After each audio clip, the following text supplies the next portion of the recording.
آج ہم لوگ قرآن کے ساتھ کیا کر رہے ہیں؟ سالوں گزر جاتے ہیں، ہمارے گھروں میں قرآن نہیں کھلتا ہے۔ وہ کسی گاؤں والوں نے مسجد بنائی نا، اب اس بات کو سنیے گا، ہمارے رویے کیا ہیں قرآن کے ساتھ۔ سالوں گزر جائے ہمارے گھروں میں قرآن نہ کھلے۔ گاؤں والوں نے مسجد بنا لی، مسجد بنا کر امام مسجد کو رکھ لیا، تو گاؤں کے اندر اس طرح کا ماحول ہوتا ہے، صبح کا کھانا کوئی دیتا ہے، دوپہر کا کھانا کوئی دیتا ہے، شام کا کھانا کوئی دیتا ہے۔ تو چلتے چلتے ماہ رمضان آ گیا۔ ماہ رمضان آیا تو کمیٹی والے بیٹھے، انہوں نے مشورہ کیا کہ ہم نے اپنے امام صاحب کو اعلیٰ سے اعلیٰ افطاری کروانی ہے، تو 30 دن ہے، تو 30 دن کوئی بھی ایک بندہ تو کروا نہیں سکتا ہے، تو یوں کرتے ہیں 30 گھروں کی ڈیوٹی لگوا دیتے ہیں۔ اب 30 گھروں کی ڈیوٹی لگ گئی۔ محلے کے اندر ایک ایسا بندہ بھی رہتا تھا جو امام صاحب کے اذان دینے سے 10 منٹ پہلے وضو کر کے آ کر مسجد میں بیٹھ جایا کرتا تھا۔ تیسرے یا چوتھے روزے اس کی بھی افطاری کی باری تھی۔ امام صاحب اس کے گھر افطاری کرنے کے لیے گئے، اس نے بھی ساتھ بیٹھ کر افطاری کی، امام صاحب نے بھی افطاری کی۔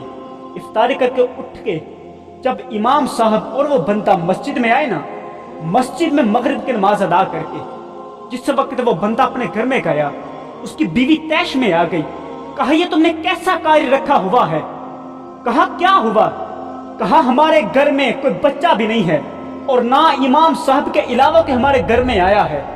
وہ جو الماری کے اوپر پیسے رکھے ہوئے تھے نا، وہ امام صاحب اٹھا کر لے گئے ہیں۔ یہ کیسا تمہارا کاری؟ یہ تو چور ہے۔ جب اس نے یہ بات سنی تو اس نے بھی سوچا واقعتاً ہمارے گھر میں آیا بھی کوئی نہیں، نہ کوئی بچہ ہے، اور نہ ان کے علاوہ ہمارے گھر میں کوئی داخل ہوا ہے، تو پیسے پھر وہی اٹھا کر لے کر گئے ہوں گے۔ اب اس نے امام صاحب سے نہ پوچھا، اس کا رویہ بدل گیا۔ مسجد میں جاتا، نماز ادا کر کے امام صاحب سے سلام بھی نہ لیتا، واپس آ جاتا۔ یوں ہی کرتے کرتے سال گزر گیا، اگلا ماہ رمضان آ گیا۔ تیسرے یا چوتھے دن پھر اس کے گھر افطاری کی، تو جب یہ امام صاحب کو اپنے گھر میں لے کر گیا، امام صاحب کے ساتھ بیٹھ کر افطاری کرنے لگا، تو کہنے لگا قاری صاحب 1 سال گزر گیا ہے، میرا آپ کے ساتھ رویہ اچھا نہیں ہے، آپ نے کبھی محسوس نہیں کیا؟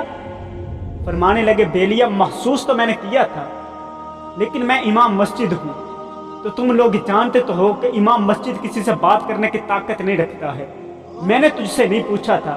ہاں آج علیحدہ بیٹھے ہیں، وجہ آج بتا دو، میری غلطی ہے تو میں معذرت کرتا ہوں۔ کہا قاری صاحب آپ جب پچھلے سال آئے تھے نا، ہماری الماری کے اوپر رکھے ہوئے پیسے تھے، آپ وہ پیسے اٹھا کر لے گئے تھے۔ جب قاری صاحب نے اتنی بات سنی تو آنکھوں سے آنسو جاری ہو گئے۔ کہنے لگا جناب ہم نے تو آپ کی عزت کا خیال کیا، آپ کیوں رو رہے ہیں؟ یہ میرے علاوہ اور میری بیوی کے علاوہ دوسرے کان گھر میں کسی کو پتہ ہی نہیں ہے، ہمارے محلے میں ہمارے رشتہ داروں میں کسی کو یہ پتہ ہی نہیں ہے، یا میں جانتا ہوں یا میری بیوی جانتی ہے، ہم نے آپ کی عزت کا خیال کیا تھا، آپ کیوں رو رہے ہیں؟ فرمانے لگے رو اس لیے نہیں رہا ہوں، تم نے میرے اوپر چوری کا الزام لگایا ہے، رو تو اس لیے رہا ہوں، وہ الماری کے اوپر رکھا ہوا قرآن پاک ہے، 1 سال گزر گیا ہے، تم نے وہ قرآن کھول کے نہیں دیکھا ہے۔ کہنے لگا قاری صاحب بات پیسوں کی ہو رہی ہے، آپ قرآن پاک کی طرف لے کر چلے گئے، بات کھول کے کیجئے۔ فرمانے لگے پھر سنو، میں جب تمہارے گھر میں آیا تھا، تمہاری الماری کے اوپر رکھے ہوئے پیسے تھے، تم نے پنکھا چلایا، وہ پیسے اڑنے لگے، اور تم افطاری کا سامان لینے اپنے کچن میں چلے گئے، میں نے وہ پیسے اٹھا کر قرآن پاک میں رکھ دیے تھے کہ تم قرآن کھولو گے تمہیں تمہارے پیسے مل جائیں گے، لیکن بدبختو 1 سال گزر گیا ہے، تمہیں قرآن کھولنے کی توفیق نہیں ملی ہے۔ اگر تم اپنا قرآن پاک گھر میں رکھا ہوا کھول لیتے، تمہیں تمہارے پیسے مل جانے تھے۔ حضرت آج ہم یہ کہتے ہیں، ہم دنیا میں ذلیل ہو رہے ہیں، آج ہم یہ کہتے ہیں ہمارے گھروں میں بے برکتی ہے، سالوں گزر جائے گھروں میں قرآن نہ کھلے، بے برکت نہیں ہوگی تو اور کیا ہوگا؟ آج ہم لاکھوں کروڑوں ہو کر پوری دنیا کے اندر مارے کھا رہے ہیں مسلمان۔ بدر میں 313 تھے، ہم 1000 سے نہیں دبے تھے۔ کربلا میں 72 تن تھے، 72 تن شہید ہو کر یہ 22,000 سے نہیں دبے تھے۔ کیوں؟ انہوں نے قرآن کو تھاما تھا۔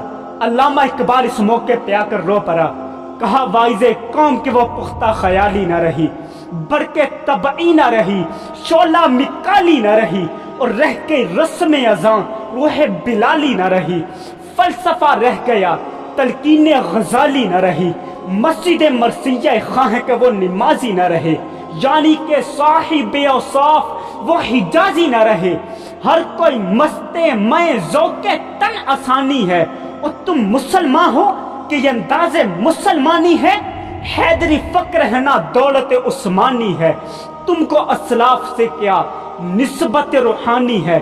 پھر اقبال نے اپنے ان اسلاف کی طرف اشارہ کیا اور اشارہ کر کے کہا وہ معزز تھے زمانے میں مسلمان ہو کر، اور تم خار ہو گئے تارک قرآن ہو کر۔ آج ہم کروڑوں ہونے کے باوجود پوری دنیا کے اندر ہم مسلمان ذلیل ہو رہے ہیں، اس کی وجہ یہ ہے ہم نے قرآن کا دامن چھوڑ دیا ہے۔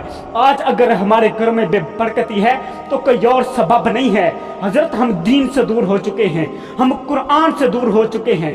کسی اور کو ہم بلیم نہ دیں اور کسی اور کو ہم یہ تانا نہ دیں کہ اس کی وجہ سے ہمارے گھر میں بے برکتی ہے، بلکہ ہمیں یہ کہنا چاہیے جو کچھ بھی ہیں سب اپنے ہی ہاتھوں کے ہیں کرتوت، شکوہ ہے زمانے کا نہ قسمت سے گلا ہے، دیکھے ہیں یہ دن اپنی ہی غفلت کی بدولت، ارے سچ ہے کہ برے کام کا انجام برا ہے۔